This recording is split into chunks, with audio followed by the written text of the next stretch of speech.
Bloomberg Audio Studios. Podcasts, radio, news. Carol Massar along with Tim Stenovec live here at Bloomberg headquarters in New York City. Well, the 80th session of the UN General Assembly is underway here in the city with the first day of the high-level general debate happening next week. Former German Foreign Minister Annalena Baerbock was elected president of the General Assembly's 80th session on June 2nd. Her appointment comes as the regional group that includes Western Europe takes its turn at the helm of the world body, and we are delighted to have her here in studio. President Baerbock, so nice to have you here with us. It's a shame there's nothing going on in the world to talk about. Let's talk about it. And I'm going to give you a little bit of a list, very familiar, I'm sure, to you. Russia's war with Ukraine, now 3.5 years old. Recent incident when Russian drones flew over Poland. Israel and Hamas coming up on its second-year anniversary. The tech war, the trade war, China, Taiwan, question marks. President Trump saying he had a productive call with President Xi just today, two largest economies in the world. Top of mind for you as world leaders are gathering here at the UN this week? It's a lot. It's a lot, and it underlines why it needs this World Parliament, the United Nations, more than ever. However, looking around the world, we are not only in shaky times, but this institution is under heavy pressure, politically and financially, and therefore we have to reform it. This is the biggest task for this upcoming year.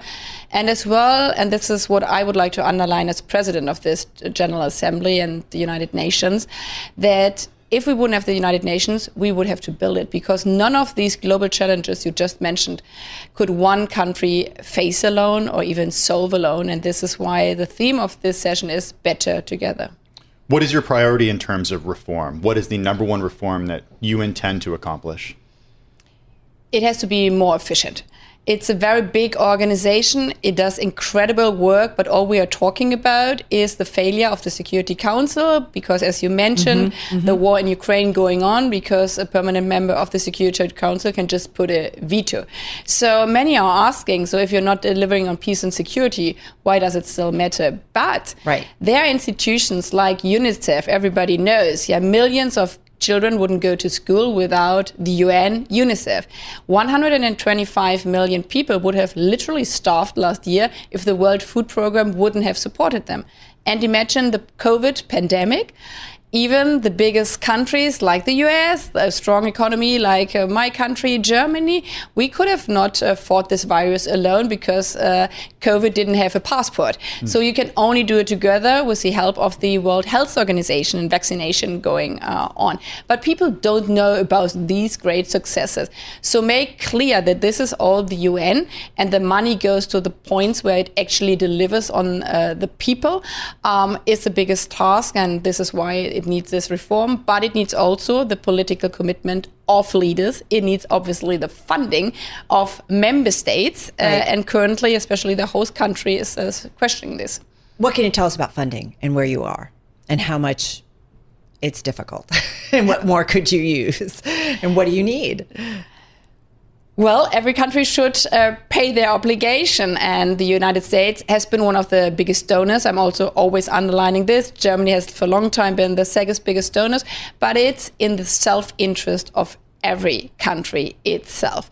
Because if we would not have these kind of organization, imagine also like terrorism, how would we fight it together? But at the moment, there have been the announcement by the American administration that they might stop everything. So we are in the depths of discussion, like peacekeeping. If we want to keep peacekeeping going on, then we need also the funding from the US side. How do you look at the US right now as a partner, if you indeed do look at the US as a partner right now? Well, as a transatlantic, not only friend, but like my country owes to the American people, not only that we could recover after the Second World War, the biggest horror my country did around the world. Actually, also the reason why this United Nations was founded, and this is why Germany is so committed. But also lately, reunification, that East and Western Germany came together again. And these countries are all together in NATO. So it's the understanding of one for all and all for one, and this is why I think the transatlantic bond has to be stronger than ever before. But obviously there are also at these kind of times different views on different topics, and this is why the United Nations comes into play. This is a place where you talk about also disagreements. Well, but on that, and I want to kind of pursue the U.S. role. I mean, what would you ask of the United States now? Because, there is certainly pushback, and we've got a president who at times has said we've done a lot as a nation. What more, though, and how important is it for the U.S. to continue to take a leadership role? We've talked a lot about the importance of soft power, too, globally. But how important is it that the U.S. take a leadership role here when it comes to the UN? It's one of the biggest countries in the world. It has strong economic interest, like many countries in the world.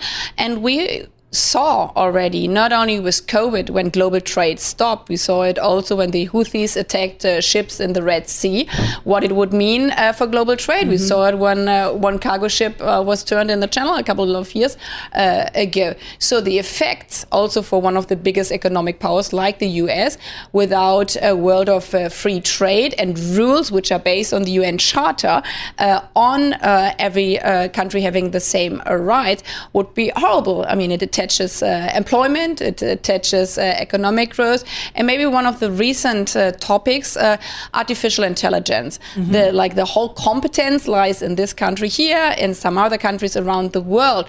So the whole setup for artificial intelligence, and there's a high interest also from the US administration. This will take place on Thursday, actually, at this high-level week you mentioned, when all the tech companies are coming together with governments to say, okay, this is a new potential for the whole world, but it obviously also needs regulation, like if we look at deep fake and the dangers for the use. How does the role of the United Nations change in a world where countries increasingly are looking inward? And I speak about the United States, for example, and the America First mentality and the America First agenda of this administration. How do you convince this administration that the UN is worth it? Good diplomacy, in my point of view, is not about convincing. And it's not like just speaking with the people who have the same opinion anyhow, then you can just speak to the mirror, actually. But it's actually taking the people from where they are and try to understand why are they arguing that way. And if I've understood correctly, this administration, this president is very keen about bringing peace to the world.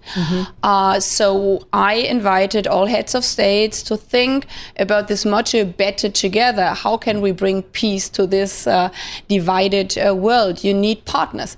And many partners are smaller countries, so you need majorities. And coming together and ask themselves, so what could I do for the United Nations so the United Nations would deliver also for me, especially with regard to peace, support the United Nations peace plans around the world. You can only do together if you're also engaging with smaller and other countries around the world. And the president has announced that he will come on Tuesday, that he will speak on Tuesday. And I think this is really the place to be for world leaders at this United Nations. We're talking with Annalena Baerbock. She is 80th UN General Assembly President, German Foreign Minister, joining us here in studio. We know the division that exists geopolitically. We see it every day. You've been a very strong voice on things like climate diplomacy, human rights. When we have such division when it comes to trade wars and business wars and tech wars and just plain out wars, how do we move forward on things like climate and climate change, which I feel like it's safe to say we are all seeing it every day in terms of its impact? Human rights violations, which I think now is becoming a discussion here once again in the United States in terms of human rights or free speech. So I'm just curious, how do you tackle those and have smart discussions with world leaders about that against the broader backdrop that's troubled? Maybe starting with the climate crisis. Anyhow, I always say, if you're not staying positive, you should not be in international politics. Then you choose the wrong job. But for the climate crisis, for example, I've been at the climate conference in Paris 10 years ago, and this was after failure of climate conferences worldwide, and people said we should just stop. And then 10 years ago, the world agreed, well, obviously climate crisis is happening and it's really touching us. But they didn't dare to say phase out of fossil fuels. They didn't dare to say renewable energy. They just said we had a problem.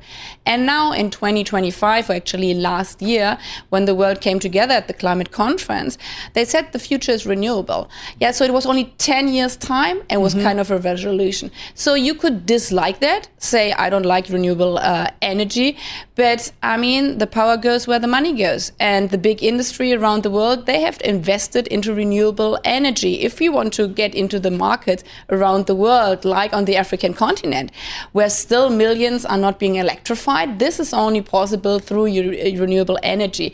So I think there's so much investment having spent in the renewable sector that there's no drawback, not even if by a political decision, because this would be all stranded investments, companies invested into these new trends. So in this regard, kind of the economy has taken over. It doesn't mean that we still have also other ways, obviously, to go. But if already the Gulf countries, I mean, the oil producing countries are saying we are standing on a second leg and this is renewable, then obviously the world has changed in this regard. And I mean, you've seen it here in your own country. No money in the world can protect anybody against the climate effects. When in California, like the richest neighborhoods were burning, it didn't help that you have money. You can only help together if you do climate protection measures and protection and development around the world. So world leaders, you are continuing to have the conversation. Companies are continuing to spend, and you're seeing a movement continuing to move forward when it comes to renewable energy. Yeah, these are two trends, but obviously this is our world of capitalism. The logic goes where the money goes, and if you just see at the numbers of the last years, where the investments, the big investments went, there's a clear trend, and this clear trend is phasing out of fossil. Not tomorrow, not the day after tomorrow, but in the next decades. The president of the United States has made his disdain for renewables, specifically wind and solar, well known. He doesn't like windmills. He likes fossil fuels and oil, and he likes also nuclear power. But we know there are challenges with nuclear power. In your view, is the U.S. going to be left behind if we don't invest in renewables? Well, my role is not to commenting on national politics. However, I've been to Texas actually as a foreign minister, obviously also very strong on fossils, but they showed me there especially all the wind parks, and they showed me how you make ammonia carbon neutral, because this is the source for the future with global technology. So I would say that also in these countries, there are like parallel trends going on, and which trends prevails. This is a decision of every national state. But if you see the trend worldwide, if you see it in China, if you see it in Europe, but if you see it in Africa, where the population of the future is living, it's crystal clear where the future economy will go. I just want to ask a big picture question. Carol went through this list of the challenging environment that we're in. Russia's war with Ukraine, now 3.5 years old. Israel and Hamas coming up on its second year anniversary. The challenges between China and Taiwan. You said you want to make the UN more efficient. But what would you say to a critic that says it hasn't been effective in the last few years? You're right, not effective enough. But I always turn the question around. Would any country in the world be better off without the United Nations? Because the logic of those who argue, well, it didn't deliver on the good, would be stop doing the right thing, but then evil would prevail. Would any truck of humanitarian aid would enter Gaza if we say UN doesn't work anymore? Would the war in Ukraine would stop if we wouldn't have peace negotiations going on? Not at all. So we have to try harder. This is our job. And we know from history that the most important thing is to keep up hope. And hope is not the conviction that everything will go right, but hope is a conviction that you do the right thing. And diplomacy is about doing 300 days or sometimes even 3,000 days. If you look back in history again, Second World War, it lasted for years and years and years. And then afterwards, we built the United Nations. So it's about not giving up, trying even harder. And always remember, what would you like to do, your neighbor would do. This is what I asked as a European when there was the full invasion of Russia in Ukraine. Imagine that this was only 8 hours drive away from Berlin capital. Would I not want my neighbors helping me out when we would have been invaded? Well, having said that, as a European, do Europeans, feel like the United States has abandoned it and an important ally and group, if you will? Well, you bring me in difficult situation here on screen because I switched my job. No. I mean, I'm speaking now for 193 member states, but obviously I do have also a national identity.